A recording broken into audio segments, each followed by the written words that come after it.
The year was 63 BC, a time marked by political chaos and civil strife. On the day Augustus was born, a remarkable prophecy emerged. Publius Nigidius, noting the hour of the birth, declared that the master of all the world had been born. The birth of Augustus was shrouded in legend and divine omens. In the lives of the Caesars, Suetonius mentions a story he read in Asclepius of Mendes's work Theologumena.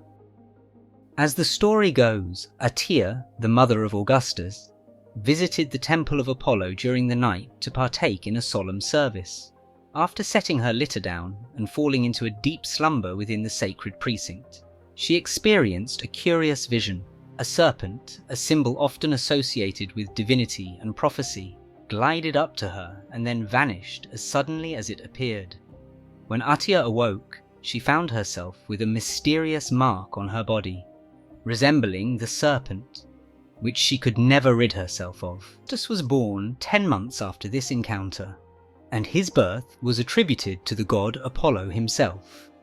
Before she gave birth, Atia saw a dream where her own vitals were being elevated to the heavens, spreading across the land and sea, while Octavius, Augustus's father, dreamed that the sun rose from Atia's womb. The man we know in history as Augustus was born as Gaius Octavius on September 23, 63 BC. His rise from humble beginnings to become Rome's first emperor is a tale of shrewd ambition, strategic alliances, and unparalleled political acumen. Gaius Octavius was born into a conventional family. Roman boys received a praenomen or forename followed by their clan name or nomen, and sometimes a cognomen. Girls were known only by the feminine version of their nomen. Gaius's family was not of aristocratic status, but was well respected locally. The Octavii were involved in trade rather than high politics. Gaius's paternal great-grandfather fought as a military tribune during the Second Punic War against Carthage. The family's reputation included rumours of humble origins, with the great-grandfather allegedly being an ex-slave who became a rope maker, and the grandfather rumoured to be a money changer. Gaius's father remains somewhat enigmatic in historical records. Although acknowledged for his considerable wealth, the exact scale of his fortune compared to other senators is unclear. He owned property in the Palatine area, a house in Nola, and a substantial family estate in Velitrae, a town south of the Alban Hills. Velitrae or Veletri had been conquered by Rome and was known for its local gentry, the Octavii, one of whom was noted for leading warriors against neighbouring communities before the Roman conquest. As a member of the equestrian order, Gaius's father was part of the highest class registered in the Roman census, requiring property worth over 400,000 sesterces or coins, although many owned much more. While senators were not required to meet a specific property qualification, all were equestrians. During this period, Pompey the Great, the wealthiest senator, amassed significant wealth from his eastern victories, and his rival, Marcus Ligninius, was also known for his vast riches. Young Octavius, just 4 years old when his father passed away, inherited a significant fortune. In Roman society, such wealth was crucial for advancing one's career. Marriages among the aristocracy were often politically and financially motivated. Atia, Octavius's mother, kept her property separate even after remarrying, highlighting the strategic nature of Roman unions. Her remarriage to Lucius Marcius Philippus, a consul and politically influential figure, was another strategic move, although it did not yield further children. After his father's death, the young Gaius was likely raised by his maternal grandmother, Julius Caesar's sister.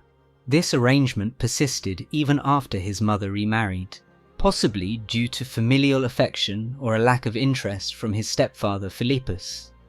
During this time, Gaius may have met his famous great-uncle, Julius Caesar.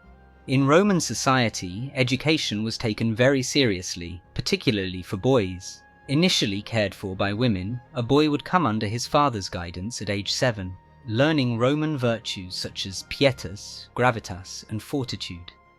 Octavius' parental guidance remains unclear.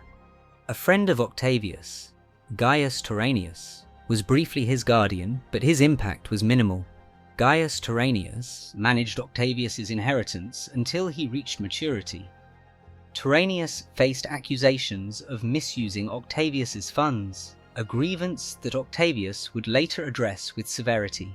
At age 12, Octavius delivered a eulogy for his grandmother Julia, a testament to his growing eloquence. He then moved into his stepfather's household, where his secondary education was overseen by his mother Attia and stepfather Philippus.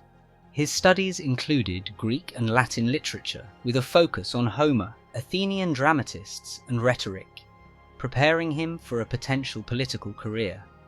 Octavius attracted young followers, inspired by his connection to Julius Caesar and the potential for future opportunities. He formed two notable friendships, with Marcus Vipsanius Agrippa, a likely provincial with a tough demeanour, and Gaius Maecenas, known for his interest in literature and the arts. As Octavius progressed through his education, he would soon experience first-hand the world of politics and warfare as Julius Caesar returned to Rome. This period of Octavius's life would set the stage for his crucial role in the transformation of the Roman Republic.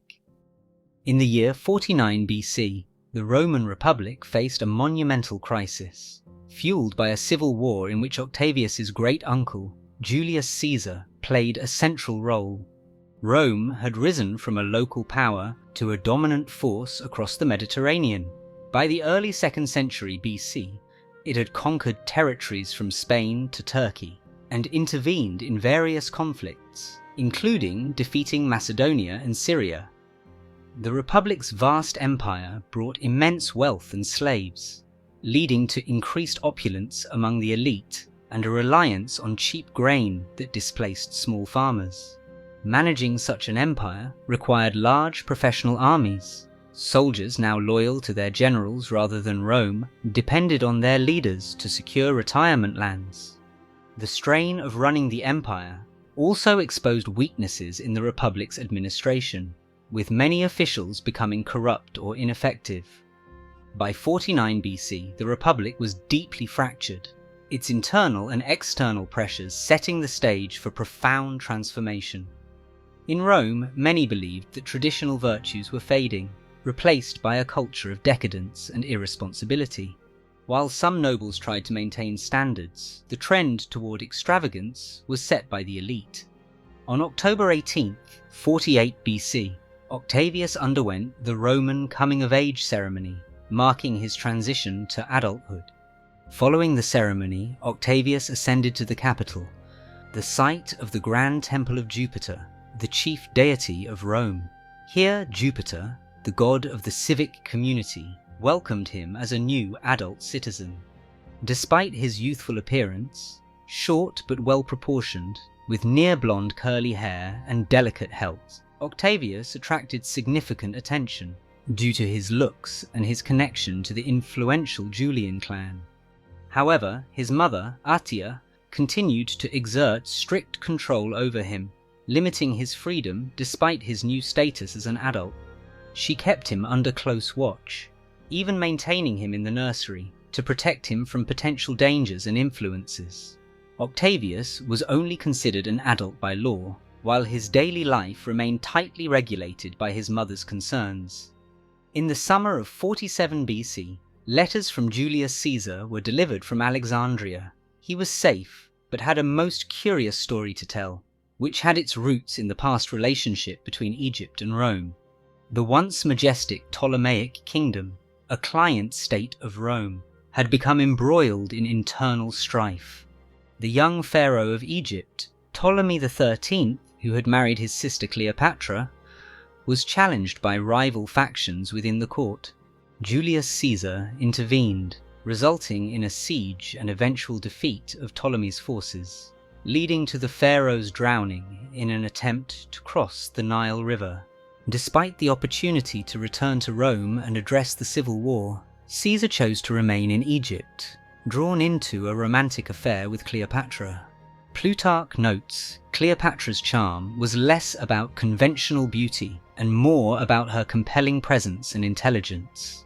Caesar's time in Egypt included a Nile cruise with Cleopatra, who bore him a son named Caesarion. Upon returning to Rome in late 47 BC, Caesar faced a chaotic situation, largely due to administrative failures during the time he was away. He swiftly reasserted control, demonstrating his deep connection with his soldiers, who remained loyal despite the turmoil. During this time, Caesar recognized Octavius, impressed by his potential, and had him enrolled as a patrician, symbolizing a deeper connection to the Julian lineage. In December of 46 BC, Caesar prepared for an African campaign against Cato and Pompeian forces.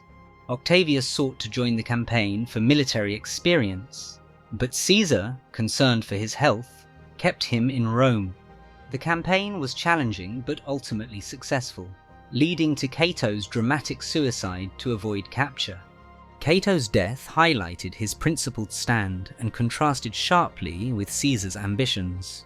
Caesar made his triumphant return to Rome, bringing with him a sense of peace and stability that many, including critics like Cicero, welcomed.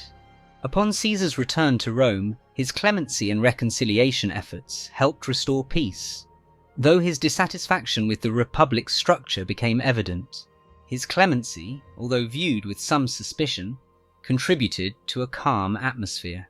The Senate honoured Caesar with extravagant and unprecedented titles, which he accepted in exchange for a policy of reconciliation. Despite the accolades, Caesar felt frustrated and discontented, perceiving a lack of genuine loyalty and cooperation from his associates. He expressed his disdain for the Republic, dismissing it as a mere facade with no real substance, indicating his growing impatience and desire for more decisive control. By the time Caesar's triumphal celebrations were in full swing, Octavius, just 18, was thrust into the thick of Rome's greatest spectacle. His task? To oversee the theatrical program of the triumph, a responsibility that demanded both dedication and stamina. Octavius, eager to impress, remained present at every performance, even as the grueling schedule took a toll on his fragile health. His commitment did not go unnoticed by Caesar, who, upon hearing of Octavius's serious relapse, rushed to his bedside. Caesar's concern was palpable. His daily visits were a testament to the bond he was beginning to forge with his great-nephew. But Caesar's world was soon to be dominated by a new arrival, Cleopatra. After the death of Cleopatra's husband, Ptolemy III, Caesar appointed Cleopatra's 12-year-old brother, Ptolemy IV, as joint ruler with the 22-year-old Cleopatra in a nominal sibling marriage. But Cleopatra continued living privately, with Caesar. Lodged in Caesar's opulent mansion, Cleopatra's presence was a subject of contention among Rome's elite. Her regal airs and the grandeur of her entourage clashed with the republican sentiments of Rome's nobility, and her relationship with Caesar stirred both envy and discomfort. Meanwhile, the aftermath of Caesar's military campaigns had not settled as anticipated. The sons of Pompey the Great, Gnaeus and Sextus, had escaped the African debacle and fled to Spain. Caesar, recognizing the need to quell this resurgence, embarked on yet another campaign, leaving Rome once more in anticipation. Octavius, having recovered from his illness, was determined to accompany his great-uncle.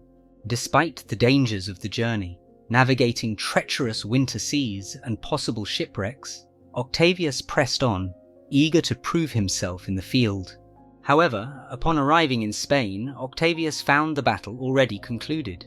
Caesar had triumphed at Munda, the final stand of Pompey's forces, but the young Octavius missed his chance for a combat trial. Instead, he joined Caesar in celebrating the victory, and was enveloped into the commander's inner circle.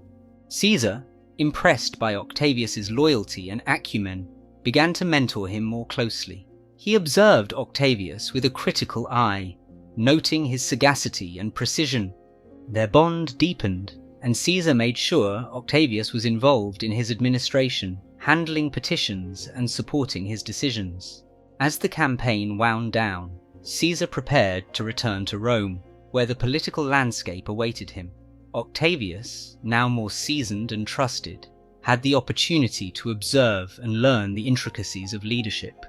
Yet, even as Caesar set in motion significant reforms and measures, he found himself disillusioned with Rome's politics and the constant threat to his life. In the midst of these grand maneuvers, Octavius retreated to a quieter life, seeking respite and focusing on his health. His relationship with Caesar, characterized by a blend of respect and familial affection, would shape his future as he continued to navigate the complex world of Roman power. In the spring of 44 BC, the ancient city of Apollonia in southern Albania was a quiet center of learning and culture. Among the ruins, young Gaius Octavius, only 18 years old, settled into life at Apollonia, accompanied by his friends, Agrippa, Rufus, and possibly Maecenas. Octavius adapted to his new surroundings with the grace of someone accustomed to high status. A well-regarded school of rhetoric in the city offered him a chance to further his education in Greek and Latin literature, guided by his esteemed tutor, Apollodorus of Pergamum. Yet as March drew to a close, a sudden and dire message arrived for Octavius. The freedman, frantic with the news, brought word from Rome. Julius Caesar had been assassinated. On the Ides of March, Julius Caesar was attacked by a group of senators, including some he trusted. As they crowded around him, one grabbed his toga, while others struck him with knives. Wounded and knowing he couldn't escape, he wrapped himself in his toga and fell at the base of a statue. He had been stabbed 23 times, with only one wound being fatal. According to some historians, Caesar recognized Marcus Junius Brutus among his assailants. The main conspirators, Marcus Brutus, Gaius Cassius Longinus, and others had struck before midday, plunging Rome into chaos. Atia, Octavius's mother, urged him to return to Rome quickly, stressing the need to act decisively amid the uncertainty. The news rippled through Apollonia, causing alarm and speculation among its citizens. Octavius, cautious and contemplative, convened with his close circle to weigh his options. Some suggested mobilizing the army stationed outside the city to seek revenge on Caesar's murderers. However, Octavius, feeling the weight of his inexperience, opted for a more measured approach, choosing to await further developments. Another letter from Atia and Octavius's stepfather reinforced their previous advice: remain cautious and avoid hasty actions. They suggested he return to Rome discreetly, mindful of Caesar's fate and the treacherous nature of his close associates. As the young Octavius pondered these messages, it became evident that his family and their allies in Rome recognized the potential for his involvement in the unfolding crisis. The assassination of Caesar had not only shattered the stability of Rome, but had also ignited a power struggle among those who sought to reclaim control. As he entered Rome, Octavian attracted crowds of grieving veterans, seeking justice for Caesar's assassination. He visited his parents' villa and met Caesar's advisors, who evaluated him and began planning. Though Octavian held no official position, he soon became a key figure in the Caesarian faction. Mark Antony, a close friend and confidant of Julius Caesar, was an influential figure in Rome at this time. A seasoned military commander and a charismatic leader, Antony was known for his loyalty to his friends and his love of the good life.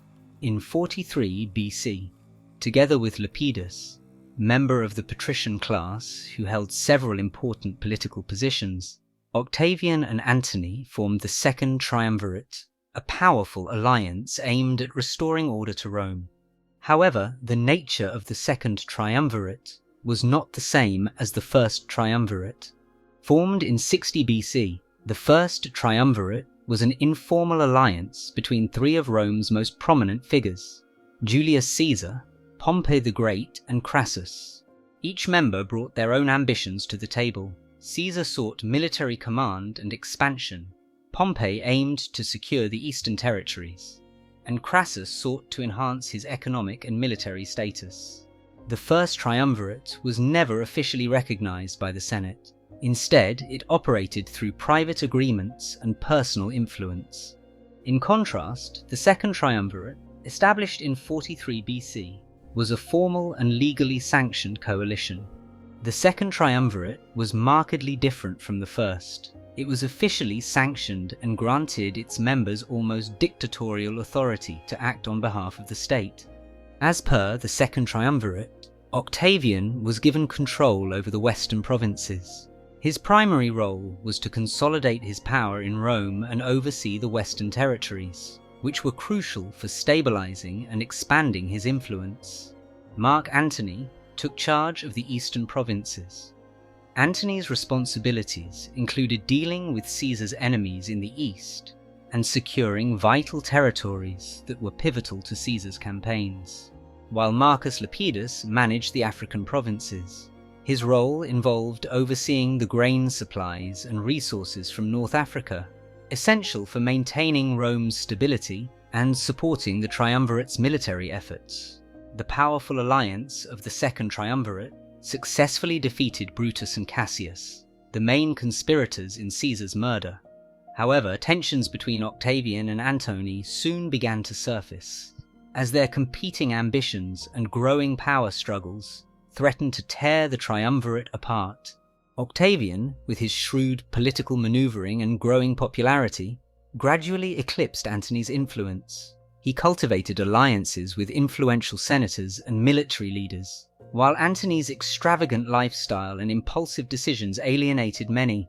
Octavian's immediate goal was to secure his position officially and collect his legacy. He approached Antony, who had taken control of Caesar's assets, for the funds owed to him. Antony, however, was reluctant to comply and used the lack of official adoption as an excuse. Octavian, frustrated but undeterred, decided to pay the legacies from his own funds and auction off Caesar's properties. The rivalry between Octavian and Antony culminated in a series of civil wars. One of the most significant conflicts within the Triumvirate was the Parisine War.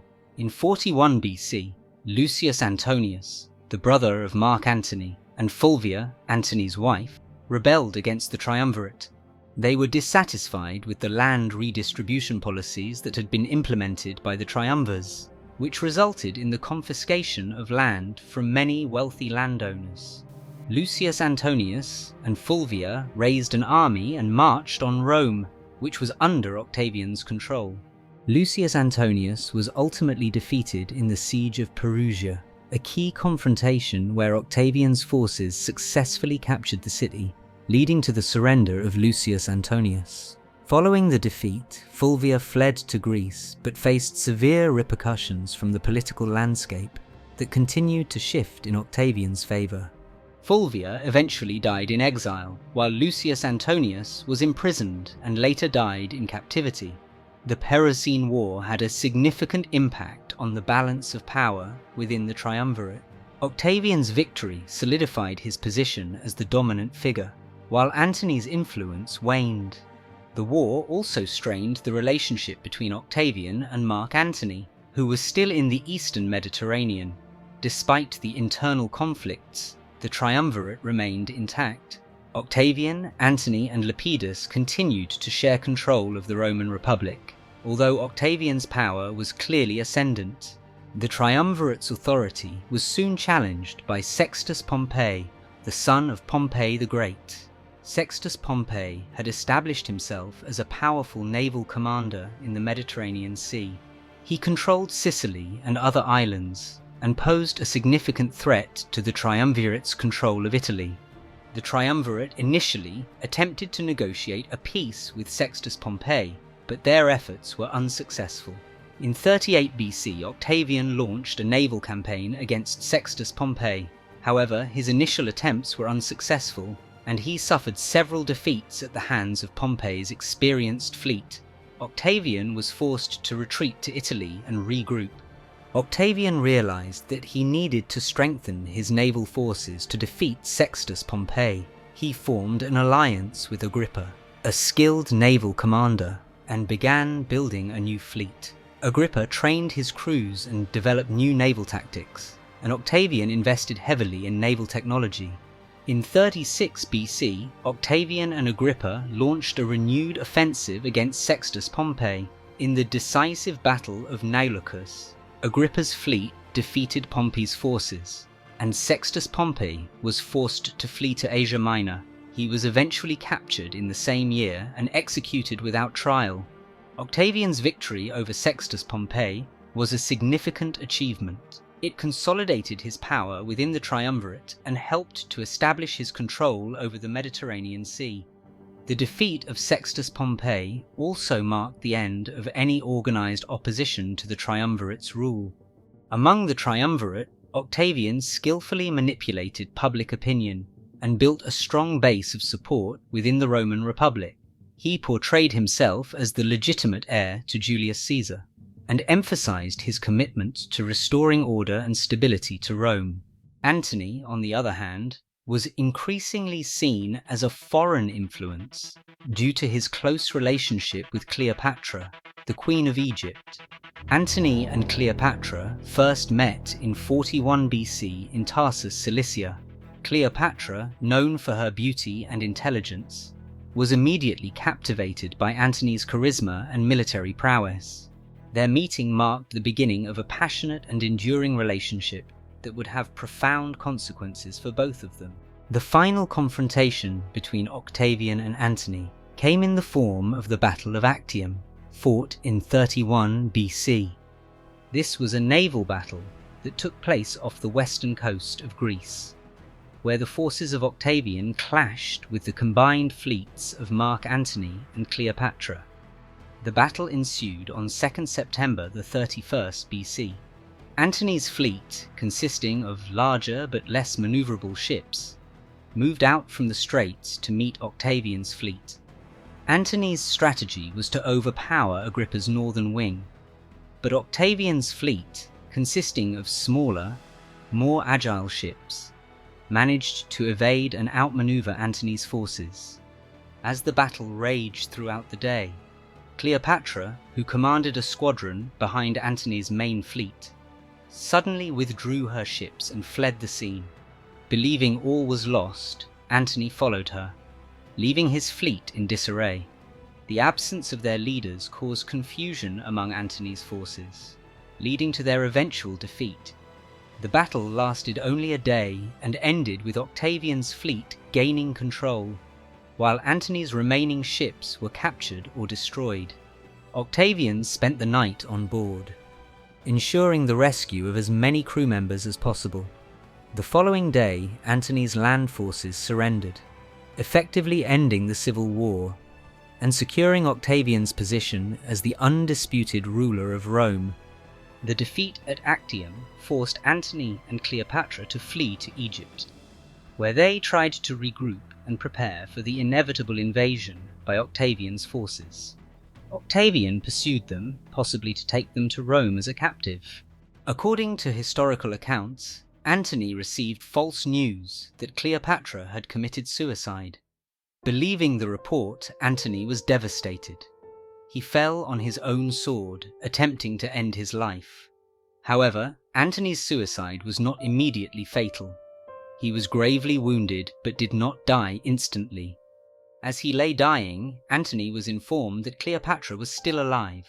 Antony was carried to Cleopatra's mausoleum, where she had barricaded herself to avoid capture by Octavian's forces. In a poignant scene, Antony died in Cleopatra's arms, urging her to make peace with Octavian. After Antony's death, Cleopatra was left to face Octavian alone. Knowing that Octavian planned to take her to Rome as a captive to be paraded in his triumph, Cleopatra began to prepare for her own death. She tested various poisons on prisoners to determine the most effective and painless method. Ultimately, Cleopatra chose to end her life using an asp, a venomous snake that was symbolic of Egyptian royalty. On August 12th, 30 BCE, Cleopatra had an asp brought to her concealed in a basket of figs. After ensuring that her servants would not survive her and thus could not be interrogated, she took the snake and allowed it to bite her, reportedly on her arm or chest. The exact method of Cleopatra's suicide has been debated by historians, with some suggesting that she may have used a poisonous ointment or another means, instead of the snake. The deaths of Antony and Cleopatra effectively marked the end of Ptolemaic rule in Egypt. Following their suicides, Octavian took control of Egypt, which became a province of the Roman Empire. Cleopatra's son by Julius Caesar, Caesarion, was captured and executed by Octavian's forces, eliminating any remaining threat to his power. The suicides of Antony and Cleopatra have since been immortalized in literature, art, and drama, most famously in William Shakespeare's play Antony and Cleopatra, where their tragic love story and deaths are portrayed with great pathos. After Antony's defeat, Octavian exploited Lepidus's weaknesses and challenged his authority. He accused Lepidus of incompetence and disloyalty. Lepidus was gradually sidelined and eventually removed from power. His downfall was a result of his own weaknesses and the growing influence of Octavian. Lepidus lacked the military prowess and political acumen of Octavian and Mark Antony. He was less effective and less popular than his colleagues. This made him a vulnerable target for Octavian, who sought to consolidate his own power.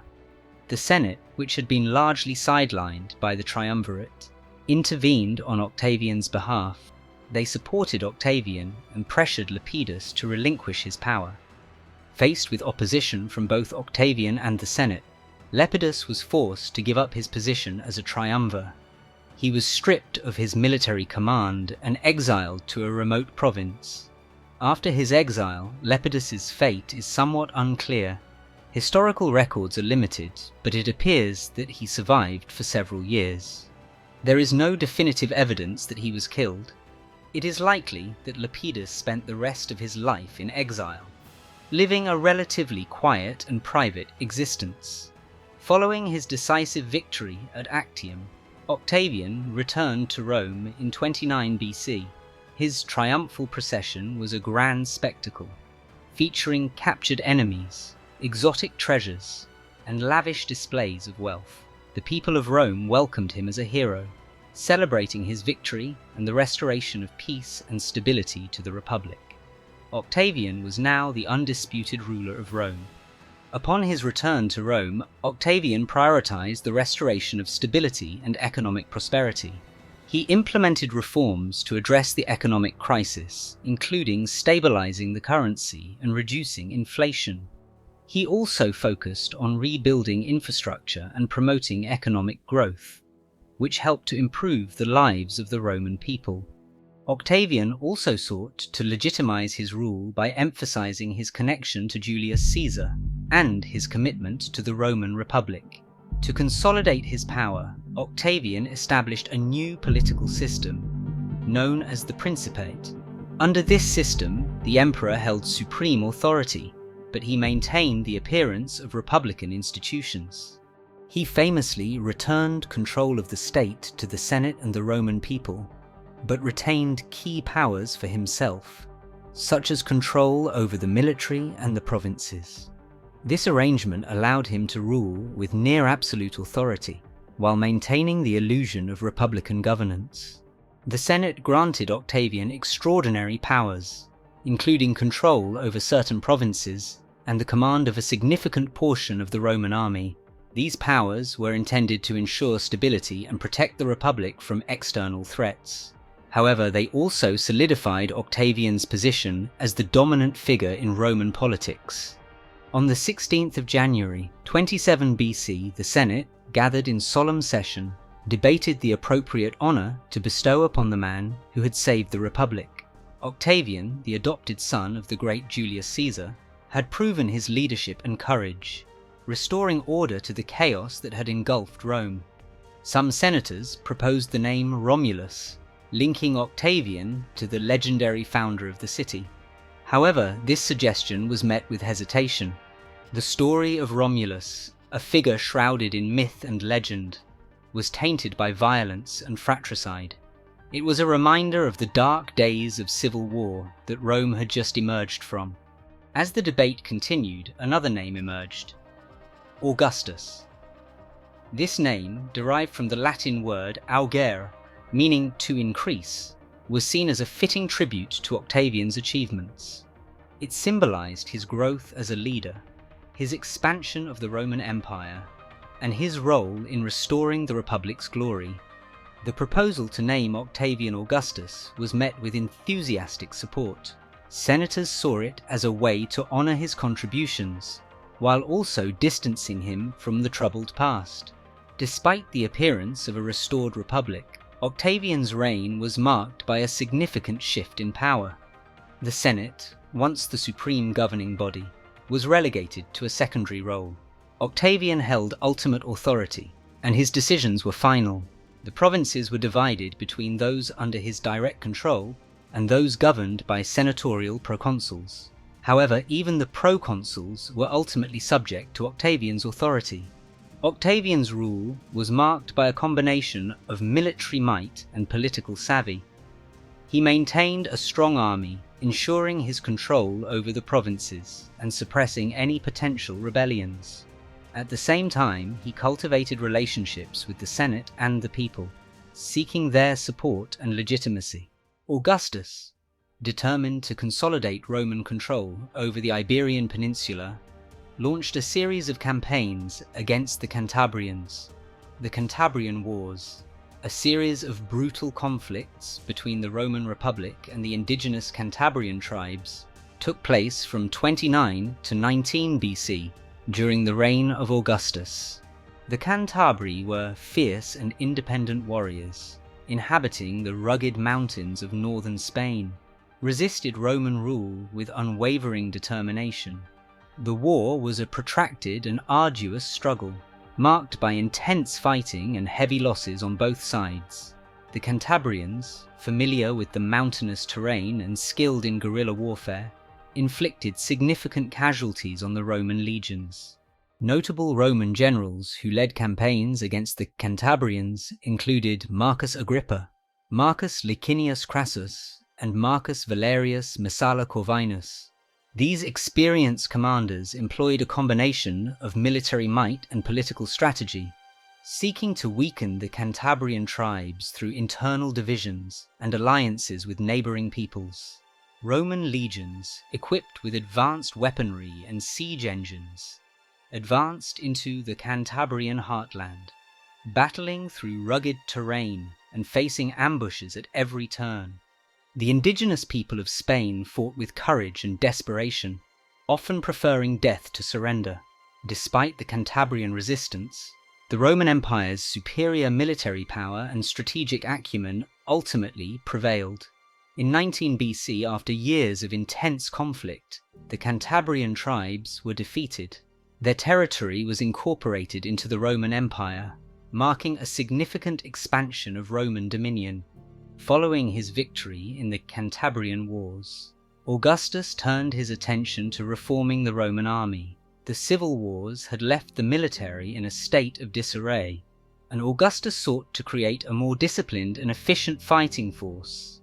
One of his key reforms was the reorganization of legions. Augustus merged existing legions, creating new units that combined the strengths of their predecessors. This process not only streamlined the army, but also helped to foster a sense of unity and loyalty among the soldiers.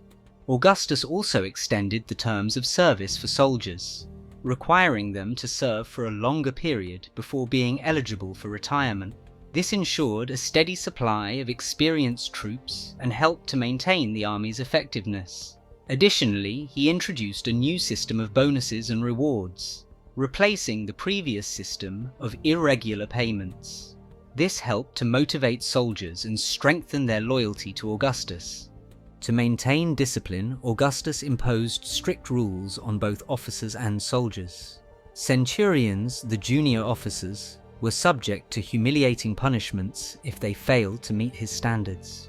Even the most senior officers were expected to adhere to strict guidelines and avoid reckless behavior. Augustus believed that a successful commander must be cautious and deliberate, weighing the risks and rewards of every action. Augustus also sought to ensure that his army remained focused on its primary mission, defending the Roman Empire.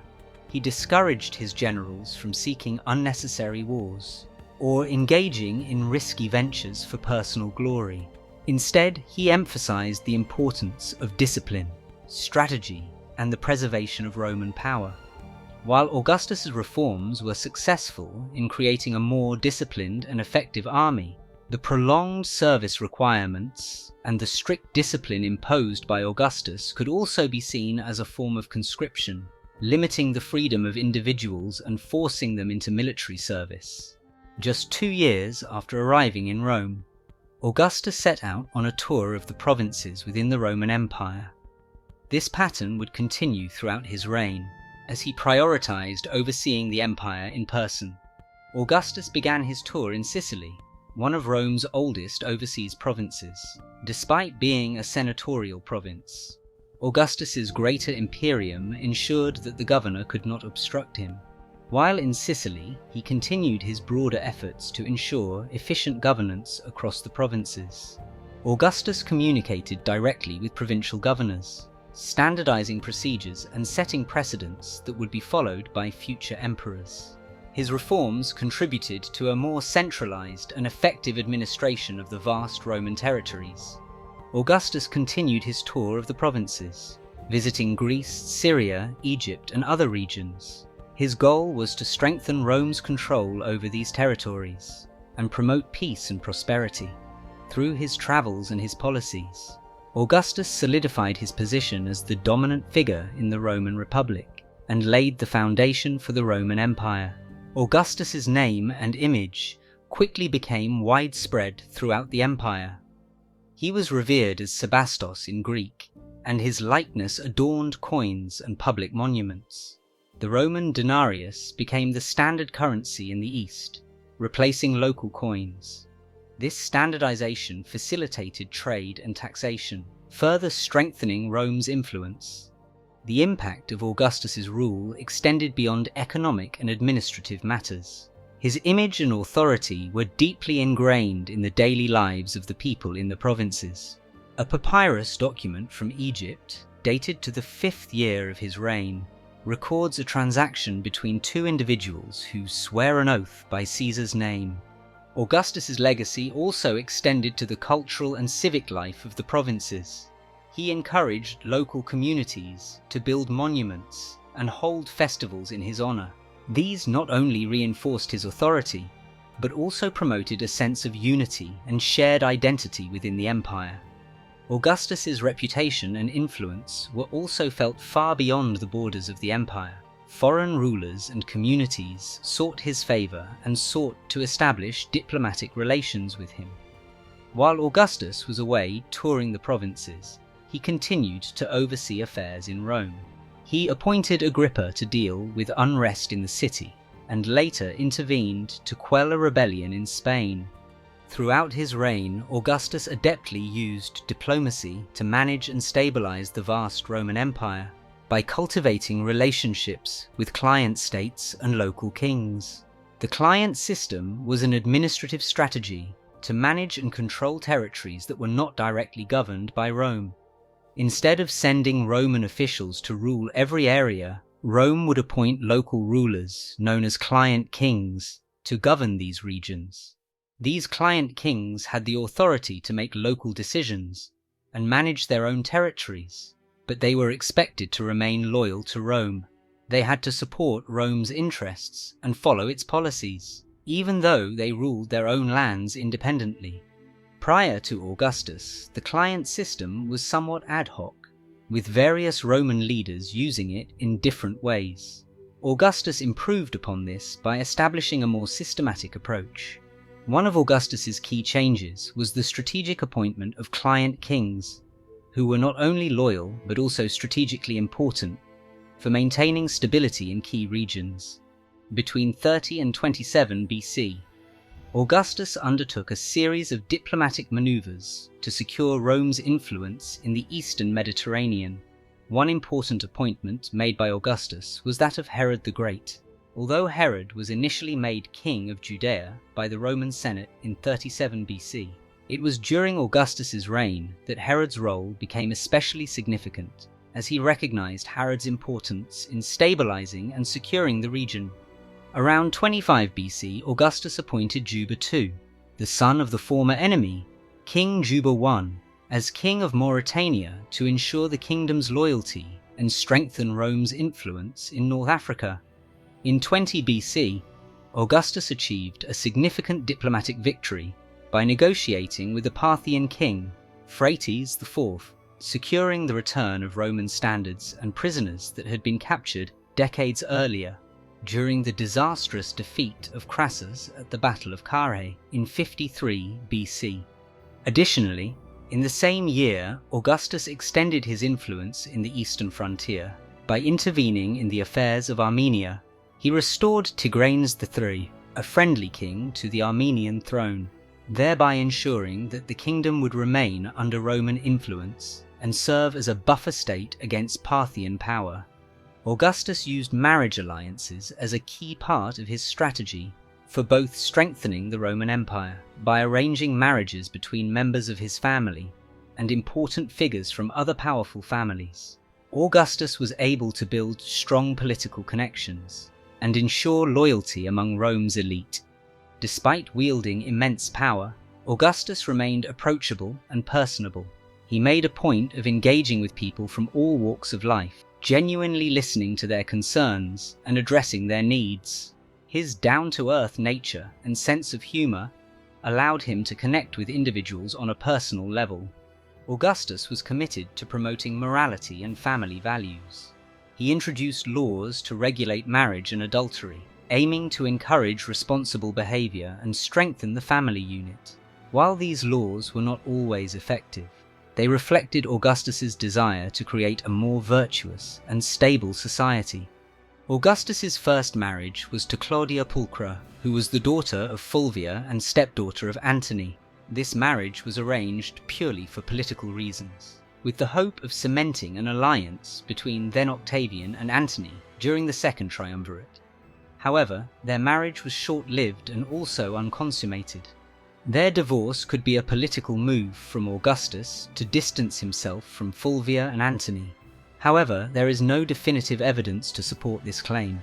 It is unknown what became of Claudia after her divorce from Augustus. Augustus's second marriage was to Scribonia in 40 BCE. This marriage was strategically motivated, as Scribonia came from a prominent family, which helped bolster Augustus's political standing.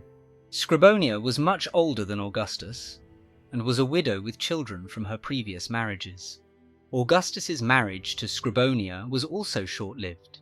Shortly after Julia's birth, Augustus divorced Scribonia, citing her irritable disposition as the reason, though the real motive likely stemmed from his ambition to marry a woman more suitable to his political aspirations. Following his divorce from Scribonia, Augustus married Livia Drusilla, a woman who would become his lifelong partner and the most significant influence in his personal and political life. In 39 BCE, after peace was established between the Triumvirate and the followers of Sextus Pompeius, Livia returned to Rome. At that time, she was married to Tiberius Claudius Nero, a mother to a young son, Tiberius, and pregnant with her second child. Legend has it that Augustus, then Octavian, instantly fell in love with Livia in their first meeting, even though he was still married to Scribonia at the time. Just a few months later, on the 30th of October 39 BC, Octavian divorced Scribonia. Augustus and Livia's marriage was formally arranged, but the relationship quickly grew into one of genuine affection and partnership. Their marriage was one of mutual respect and political partnership. Livia was not only a wife, but also an advisor, often helping Augustus in matters of state. Her influence over him was so profound that she was later deified after her death. Augustus's affection for her was evident in the honours he bestowed upon her, making her one of the few women in Rome to wield significant political power. Julia, Augustus's only biological child, played a crucial role in his plans for the future of the empire. To secure alliances and ensure a stable succession, Augustus orchestrated a series of marriages for Julia. Her first marriage was in 25 BC to her cousin, Marcus Claudius Marcellus, a young man who was seen as a potential heir to Augustus. However, Marcellus died early in 23 BCE, leaving Julia a widow. Augustus then married Julia to Marcus Vipsanius Agrippa, his close friend and military commander. Agrippa was much older than Julia, but their marriage produced 5 children. Following Agrippa's death, Augustus married Julia to Tiberius, Livia's son from her first marriage.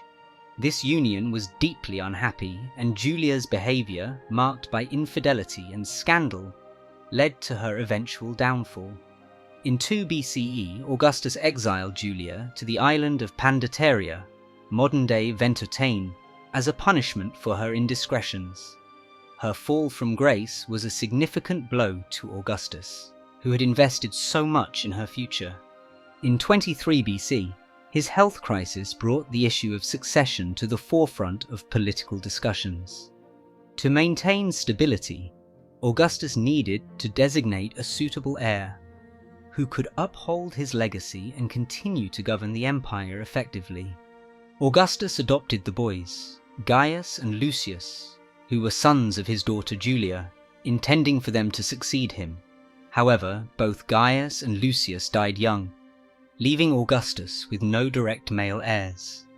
Another potential heir, Agrippa Posthumus, Julia's youngest son, had been exiled by Augustus in AD 7, reportedly due to his unruly behaviour. His exile to the island of Planasia marked the end of his potential claim to power, with his death occurring shortly after Augustus's own passing.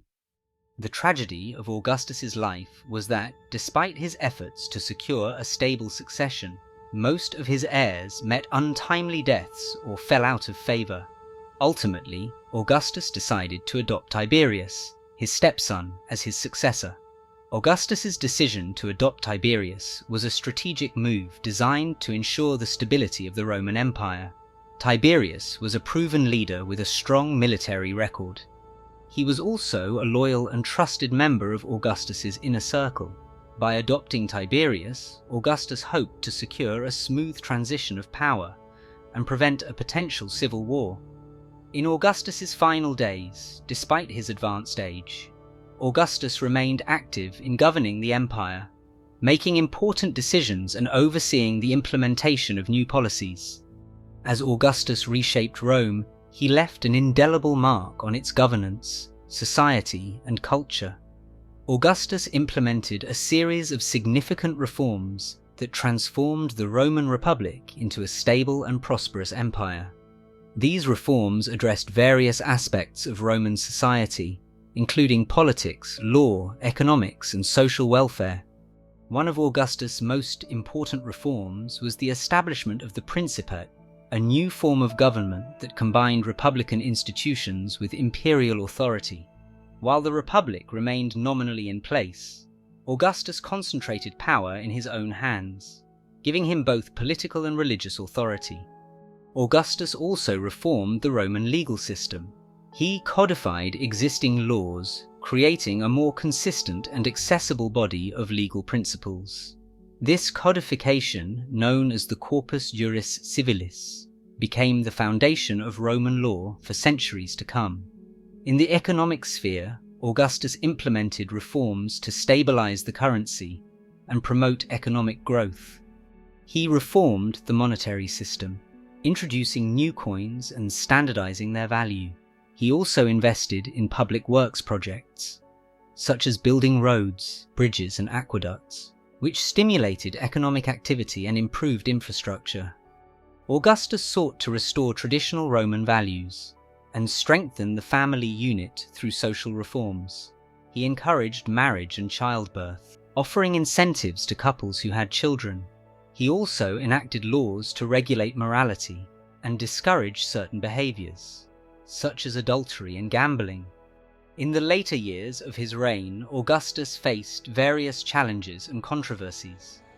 The laws he had implemented to encourage marriage and childbirth faced opposition from the wealthy elite, who found the penalties associated with childlessness burdensome.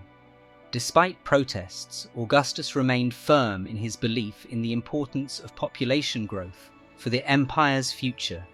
One of Augustus's most significant contributions was the construction of the Forum of Augustus. This grand public space, located next to the Roman Forum, was adorned with temples, statues, and other architectural features. It was a symbol of Augustus's power and authority, and it remains a popular tourist destination today. Augustus also oversaw the construction of the Ara Pacis, an altar dedicated to peace. The altar is adorned with intricate reliefs depicting scenes of Roman life, including sacrifices, processions, and agricultural activities. In addition to these major projects, Augustus undertook numerous other public works initiatives. He repaired and restored ancient temples, built aqueducts to supply water to the city, and improved the infrastructure of the Roman Empire. His efforts to beautify and modernize Rome had a profound impact on the city's appearance and quality of life. Augustus was also a patron of the arts and culture. He supported poets, historians, and other artists, fostering a vibrant cultural scene in Rome. His patronage of Virgil, Horace, and Ovid helped to produce some of the greatest works of Latin literature. Augustus's cultural initiatives also extended to the realm of religion. He sought to revitalize traditional Roman religion and restore the authority of the priesthood. He commissioned the construction of new temples and revived ancient religious rituals. One of Augustus's most significant contributions to literature was his role as a patron. He actively supported and encouraged literary endeavors, providing financial support, patronage, and recognition to writers of his time. During his reign, there was a shift towards more classical and traditional forms of literature. Poets like Virgil and Horace were encouraged to write in the style of the great Greek epic and lyric poets. This emphasis on classical models helped to elevate the status of Latin literature and solidify Rome's cultural identity. Augustus also recognized the importance of historical writing. He commissioned historians like Livy to write comprehensive accounts of Roman history. Livy's Ab Urbe Condita, From the Foundation of the City, is a monumental work that provides valuable insights into Roman history and culture. Augustus's patronage of literature had a lasting impact on Roman culture. The writers he supported produced some of the greatest works of Latin literature, which continue to be studied and admired today. The impact of Augustus's reforms and contributions is not just recorded in history, but can also be seen in the physical remnants from his era. The reign of Augustus was a golden age of art and culture. One of the most enduring legacies of this period is the vast collection of statues and sculptures that have survived to this day. Augustan's statues and sculptures were typically made of marble, bronze, or terracotta. They depicted a wide range of subjects, including Augustus himself, other members of the imperial family, Roman deities, and mythological figures. The style of these works was heavily influenced by Greek art, with a focus on realism and idealization. Augustus was acutely aware of the power of visual propaganda. He commissioned numerous statues and sculptures to be placed throughout the Roman Empire, reinforcing his authority. These works often depicted him as a powerful and benevolent ruler, a figure to be admired and respected. One of the most famous statues of Augustus is the Augustus of Prima Porta. This life-size marble sculpture, found in a villa near Prima Porta, Italy, depicts the emperor in full military regalia. The statue is renowned for its realism and its depiction of Augustus as a youthful and athletic figure. Augustan coins, minted from 27 BC to 14 AD, were the primary form of currency during his reign. They were essential for daily transactions, paying taxes, and even serving as a form of military pay. The most common type of Augustan coin was the aureus, a gold coin that served as the primary unit of currency in the Roman Empire. Other denominations included the denarius, a silver coin, and the sestertius, a copper alloy coin. The design of these coins was carefully crafted to convey a message about the emperor and his rule. On the obverse side of many Augustan coins, you'll find a portrait of the emperor himself. These portraits were often idealized, depicting Augustus as a youthful and handsome figure, even as he aged. The reverse side of the coins typically featured scenes from Roman mythology, historical events, or religious ceremonies. Some coins depicted Augustus as a Roman deity, while others celebrated his military victories, or his role as Pontifex Maximus, chief priest. The iconography of Augustan coins was carefully chosen to reinforce the emperor's authority and legitimacy. By portraying himself as a powerful and benevolent ruler, Augustus sought to inspire loyalty and devotion among his subjects. The coins were also used to spread propaganda and to promote the Roman Empire's values and achievements. Among the most exquisite artifacts from this time are the jewellery, weapons and armour that have survived to this day. Augustan jewellery was renowned for its intricate designs, high-quality materials and exquisite craftsmanship. Gold and silver were the most commonly used metals, often adorned with precious stones such as gemstones and pearls. Popular styles included necklaces, bracelets, rings and earrings. During Augustus's reign, the Roman military underwent profound changes that reshaped its structure, equipment, and overall efficiency. Roman soldiers were typically equipped with a gladius, a short sword, and a scutum, a rectangular shield. Helmets were often made of bronze or iron, and were decorated with intricate designs. Other weapons included spears, javelins, and slings. One of Augustus's significant initiatives was the standardization of military equipment. He ensured that all Roman soldiers were equipped with the same weapons, such as the gladius, a short sword ideal for close combat, and the pilum, a heavy javelin used to break enemy lines. Augustus also revolutionized the armor worn by soldiers. The introduction of the lorica segmentata, a type of segmented plate armor, marked a significant improvement over the earlier chainmail and scale armor. This new armor offered better protection, while allowing greater mobility, making it a crucial element in the success of Roman soldiers on the battlefield. Helmets also saw advancements under Augustus's reforms. The development of the imperial Gallic and imperial Italic helmets provided enhanced protection with reinforced cheek guards, a broader neck guard, and a peak designed to deflect blows. These helmets were sturdier and offered greater safety. In AD 14, as Augustus lay on his deathbed, Tiberius was summoned to his side. Augustus, with his final breath, designated Tiberius as his successor. The Roman Empire was thus peacefully transferred from one generation to the next, marking the end of the Augustan Age, and the beginning of a new era under the leadership of Tiberius. In the final years of his life, Augustus undertook a journey to the island of Planasia, where his exiled grandson, Posthumus Agrippa, was imprisoned. The purpose of this visit remains shrouded in mystery, with some historians suggesting it was a genuine attempt to reconcile with Posthumus.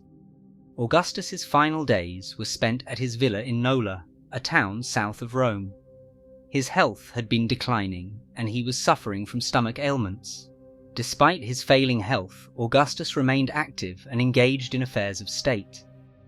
As recorded in the Lives of the 12 Caesars by C. Suetonius Tranquillus, on the last day of his life, Augustus asked repeatedly whether there was any disturbance outside on his account. He called for a mirror, had his hair combed and his sagging jaws set straight. After that, he called in his friends and asked whether it seemed to them that he had played the comedy of life fitly. He added the line, "If I have played my part well, clap your hands and dismiss me with applause from the stage." He sent his friends away, and while asking some newcomers from the city about the daughter of his stepson Drusus, who was ill, he suddenly passed away as he was kissing Livia. His last words were, "Live in the memory of our marriage, Livia, and goodbye." He was blessed with an easy death, just as he had always longed for. Almost always, on hearing that anyone had died swiftly and painlessly, he had prayed that he might have a similar end, using the term euthanasia. Augustus died in the same room as his father Octavius on August 19, 14 AD, just 35 days before his 76th birthday. The news of Augustus's death spread throughout the empire, prompting widespread mourning and tributes. His body was transported back to Rome for a grand funeral procession. Augustus's funeral was a grand affair, befitting his status as the first emperor of Rome. His funeral was attended by thousands of mourners. The funeral ceremony was held at the Mausoleum of Augustus, a monumental tomb that he had built for himself. The procession, led by Tiberius and other prominent figures, made its way through the city, passing by significant landmarks and monuments associated with Augustus's reign. At the Campus Martius, the final resting place of Augustus, a pyre was prepared. The emperor's body, encased in a gilded coffin, was placed on the pyre. As the flames engulfed the coffin, an eagle was released, symbolizing Augustus's ascension to the heavens. While Augustus maintained the outward appearance of republican government, Augustus wielded absolute authority behind the scenes, transforming the Roman state into a de facto monarchy. Augustus learned from the mistakes of his great-uncle and took a more subtle approach to power. Unlike Julius Caesar, who was openly declared dictator for life, Augustus presented himself as a restorer of the Republic, rather than its destroyer. He established a system of government that would last for centuries, laying the foundation for the Roman Empire as we know it. His reign marked the end of the Roman Republic, and the beginning of a new era in Roman history, where the emperor held supreme power, even if that power was carefully cloaked in the language and symbols of the Republic. This subtle yet profound shift is why Augustus is regarded as the first Roman emperor and the founder of the Roman Empire. The Pax Romana, a period of relative peace that lasted for over 2 centuries, was a direct result of Augustus's policies. During this time, there were no major civil wars or foreign invasions, allowing the empire to flourish economically and culturally. Augustus's reign marked a turning point in Roman history, laying the foundation for the empire's subsequent expansion and dominance. However, Augustus's legacy is not without its critics. Some historians argue that his consolidation of power undermined the republican ideals that had once defined Rome. Others point to the oppressive nature of his regime, particularly in its later years. Despite these criticisms, Augustus's reign remains a testament to his political genius and his enduring impact on Western civilization. The month of August, the 8th month of the year, owes its name to Augustus. Before his reign, it was called Sextilis, named so because it was the 6th month in the original Roman calendar, and the Latin word for 6 is sex. A Senatus Consultum, a decree of the Roman Senate, recorded that several key events in Augustus's rise to power occurred during this month. As a result, the Senate deemed it fitting to honor Augustus by associating his name with a month that marked such significant milestones in his life. While it's a common misconception that Augustus changed the length of the month from 30 days to 31 days to match July, named after Julius Caesar, the truth is that Sextilis already had 31 days. The decision to rename the month was a tribute to Augustus's significant achievements and the numerous victories he secured during the month of Sextilis. Augustus's legacy is complex and multifaceted. He was both a visionary statesman and a ruthless politician. His reign marked a turning point in Roman history, shaping the course of Western civilization for centuries to come. So, how do you see Augustus? Was he a visionary who secured Rome's future, or a power-hungry and ruthless ruler? Please share your thoughts in the comment section.